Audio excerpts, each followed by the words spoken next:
Today we'll be working in my workbook called The Nation Turns Back to God, which is the second part of Nehemiah, Nehemiah 8 through 13.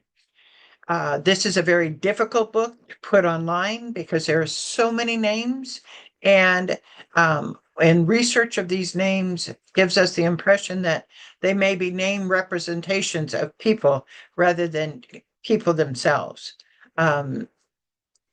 Because they often refer to names of people that came in the original group back with Zerubbabel, and that was about 94 years prior. And that's verified. So sometimes it's name groups rather than the person themselves. This is the Jerusalem at the time of Nehemiah during this time. And of course, as I say, we're working between 444 BC and 430 BC. In fact, looking at the timeline of this book, we are still in here. We're still 44 BC, probably because we haven't done the dedication of the wall yet. Okay.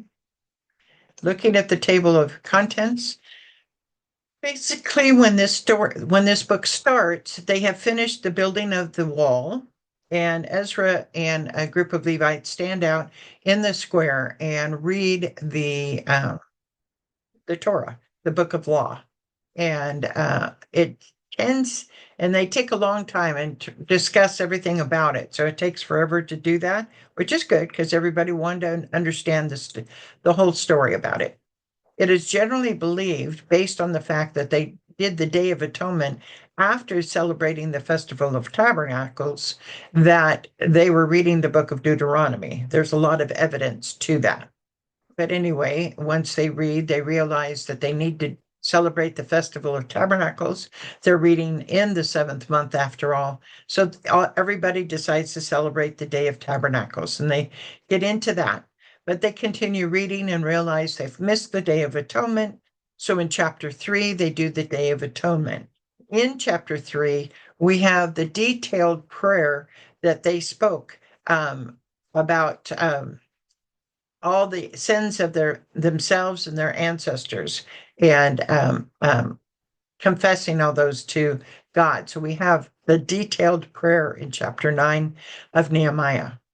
And because they say that detailed prayer, and because all the people are in agreement, in chapter 4, they make a binding contract with God. They basically all sign an agreement that they're going to follow the laws. And in this book of Nehemiah, they list the people that sign. And of course, I've given you a deep dive on all those names. So very detailed there. Now, in chapter 5, we're talking about where everyone is to live. They've made this big city, and apparently a lot of people live outside of the city. And so they needed to have more people live inside the city because they built a temple, they built a wall, and they have houses that need to be rebuilt. And there's really not as many people that are living inside the city. And so in chapter 5, they decide who's going to live inside the city. And of course, the book of Nehemiah lists everybody. So we go do deep dives on all those people. Then in chapter 12, the first part of chapter 12, which we did last time, he then lists all the priests and Levitical families in detail. And we didn't go into question mode with those. I just showed those to you. So now we come to chapter 6, the dedication of the wall.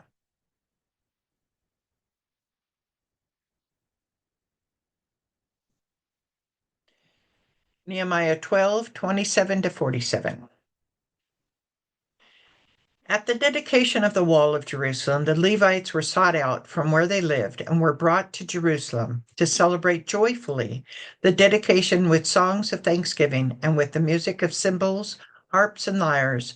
The musicians also were brought together from the region around Jerusalem, from the villages of the Netophathites, from Beth Gilgal, and from the area of Geba and Asmapheth, for the magicians had built villages for themselves around Jerusalem. When the priests and Levites had purified themselves ceremoniously, they purified the people, the gates, and the wall. Why were the Levites brought to Jerusalem? Because they're going to dedicate the wall. Netophathites are people from Netophath, and you find it. I don't know. Yes, I find it is one. It's a blue.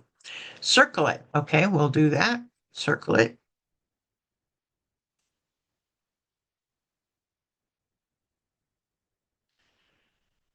This is Bible scholars' best guess of where this is, because we don't know for sure where it is. Beth Gilgal is west of Anathoth. Insert it. Geba and Ashmapheth are on the map. Circle them. Okay, well, let's circle Geba. Geba.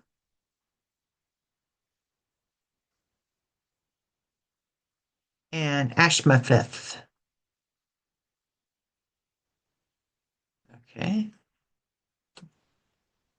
And then you want me to write what? West of Anathoth. Okay, when Anathoth.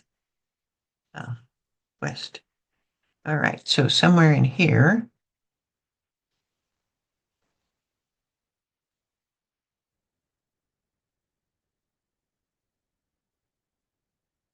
Okay, we want Beth Gilgal. And we need to have those in smaller words far. Yeah, let's take it 10. Yeah, somewhere there. What did the priests and Levites do before they purified the people? They purified themselves, I believe. Purified themselves, yes. So this is the map that we're going to be talking about, because they're going to be going around the wall to, and someone described this as the marching band, but there'll be a first choir and a second choir that marches around the wall. So this is the map that we'll be working with. Okay, first half of the procession, Nehemiah 12:31. I had the leaders of Judah go up on the top of the wall. I also assigned two large choirs to give thanks. One choir was to proceed on the top of the wall to the right, toward the dung gate. Hoshaniah and half the leaders of Judah followed them, along with Azariah,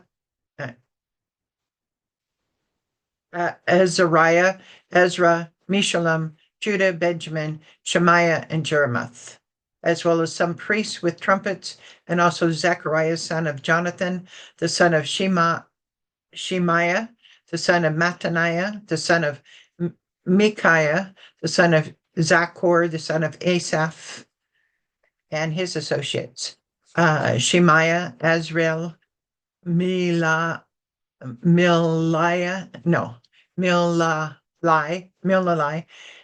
Gilalai, Mai, Nethal, Judah, and Hanani, with musical instruments prescribed by David, the man of God.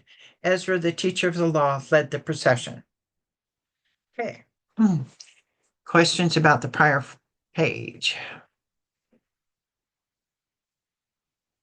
Okay. Who's first to last in the first group? Who leads the procession? Ezra. See that? Ezra, the teacher of law, led the procession. Who's next to follow Ezra?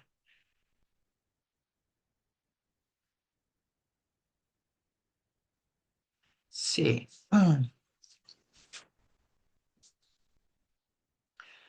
Next is one of the choirs.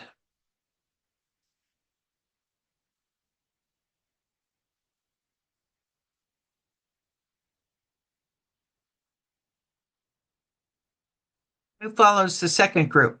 In verse 32. Hosea and half the leaders of Judah followed them. Remember how many leaders there are from Nehemiah 11:6. If it is half the leaders of Judah, how many would that be?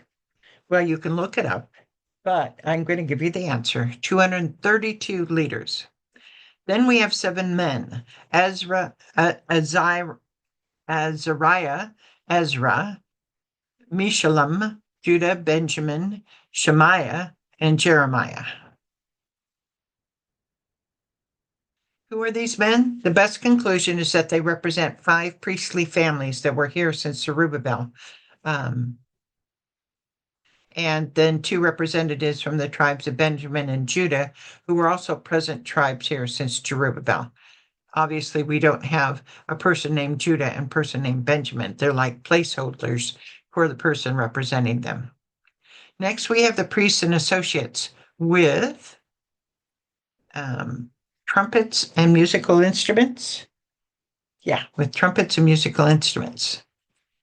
What are the possible musical instruments? And then looking at Nehemiah 12:27, cymbals, harps, and lyres. Lyres.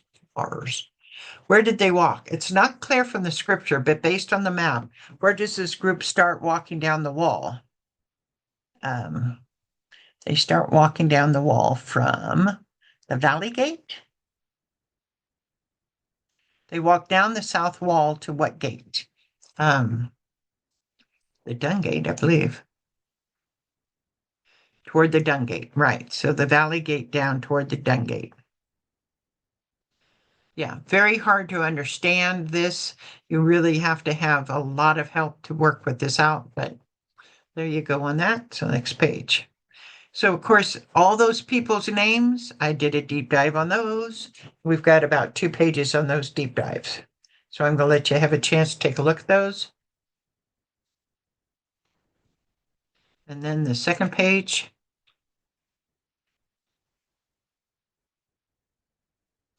So then we continue with the scripture, Nehemiah 12:37. At the fountain gate, they continued directly up the steps of the city of David on the ascent to the wall and passed above the site of David's palace to the water gate on the east. From the dung gate, what gate do they pass next? The fountain gate. Then they continue up the steps of the city of David ascent to the wall to which gate? To the Watergate. Then, according to the map, they get down off the wall and walk to where?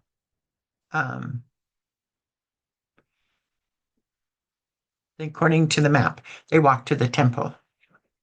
Okay. The second choir proceeded in the opposite direction. I followed them on top of the wall, together with half the people, past the Tower of the Evans to the broad wall, over the gate of the Ephraim, the Jeshaniah gate, the fish gate, the Tower of Hananel, and the Tower of 100, as far as the sheep gate, and the gate of the guard. They stopped. So you see the blue line now. Who is first to last in the second procession? Who's the first group to travel up the wall? The second choir. Who was the person that followed them? Nehemiah. Who follows Nehemiah? Half the people, the other half of the leaders, basically. These would have been the other half of the leaders. According to the map, where did they also start? The Valley Gate. They traveled past the Tower of Ovens to the Broadwell. Tower of Ovens. Okay. I don't see the Tower of Ovens, but maybe it's not on here. To the Broadwell over the gate of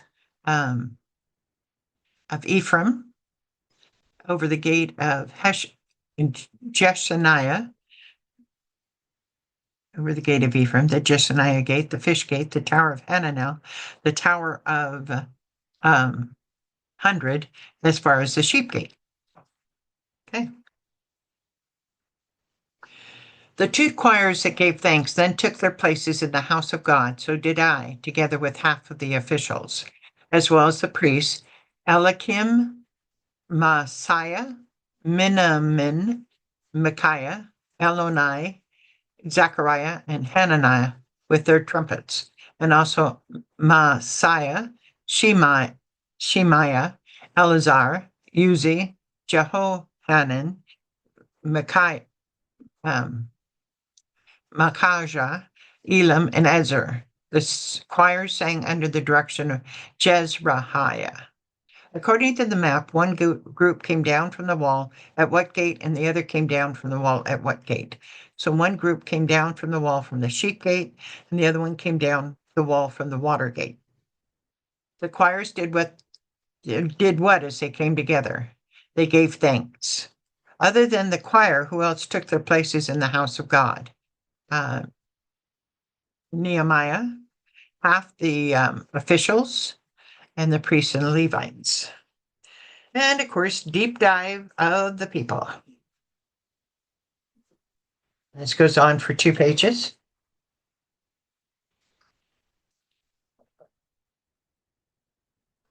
And we continue the scripture.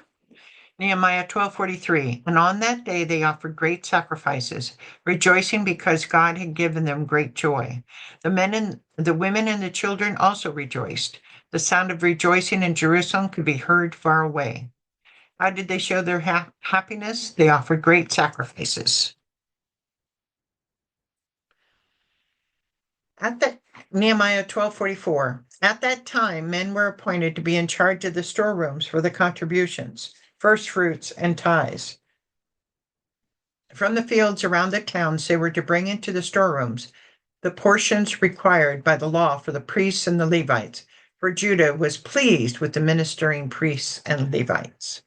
Men were appointed to be in charge of the storerooms for what? For the contributions, first fruits, and tithes. From the fields, who were these portions for?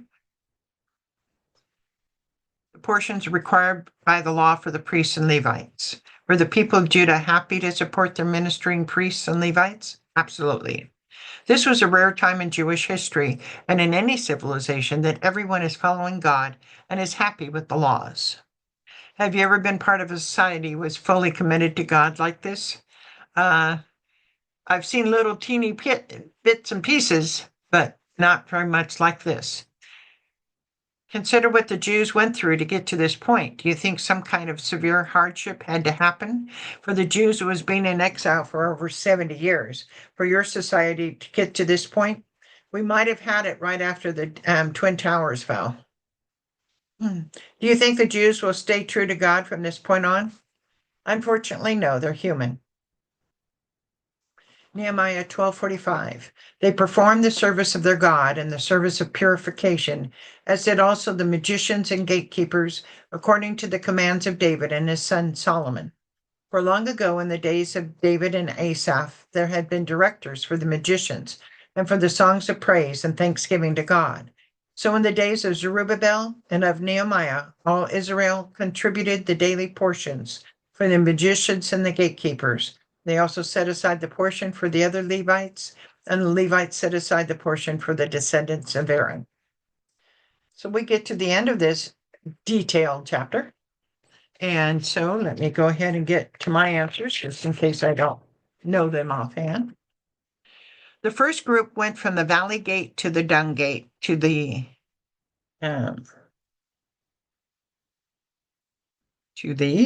Fountain Gate to the Water Gate.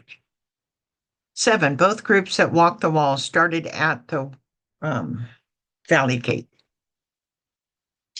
Both groups walking the wall ended at the temple, right? Yes. Who were brought to Jerusalem to celebrate the dedication with songs and music? The Levites. 1 down. Before the priests and Levites purified the people, they purified themselves. Who led the procession to the right? Ezra. Who was pleased with the ministering priests and Levites? I don't know. Judah, I guess. Okay. The musical instruments were cymbals, harps, lyres, and trumpets. The second group started with a choir. Then who was next? Nehemiah. So that's the end of this chapter. I hope you enjoyed it.